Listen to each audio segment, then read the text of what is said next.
Could there be any doubt on day 42 of my blog that we're talking about a Tech Thursday game called Hitchhiker's Guide to the Galaxy, where the ultimate answer is 42?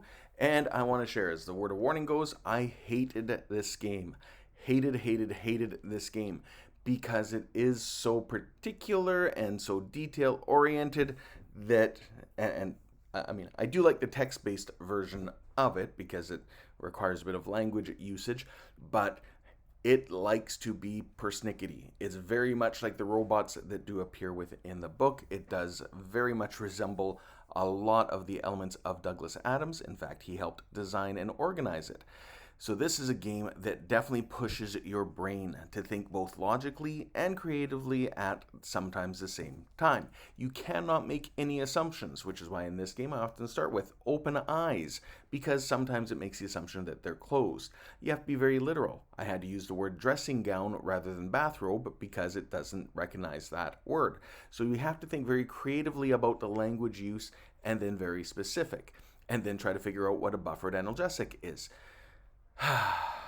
And then I definitely learned that it helps to know the story when you're playing this game, because then you can kind of recreate part of the game as well.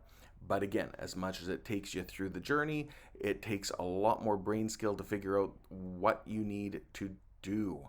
So even in this case, I needed to look at the junk mail. I had to take some time, and then you've got to do the reading. So it's very much a text-heavy game. It's definitely a nice homage to the book and movie of the same name, and radio play if you want to get very creative on that one, and allows you to kind of relive what happened in the movie.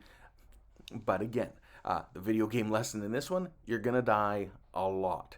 The nice part is it reminds you you can save your progress, so you don't always have to start all the way from the beginning. And sometimes you then have to use some perseverance.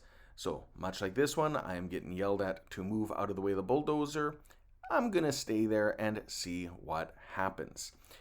Take a look on BBC, the 30th anniversary edition. It has a few nice upgrades compared to the 20th, but again, it is a great exercise in frustration, in trying things differently, and sometimes even walking away, rethinking, and trying again.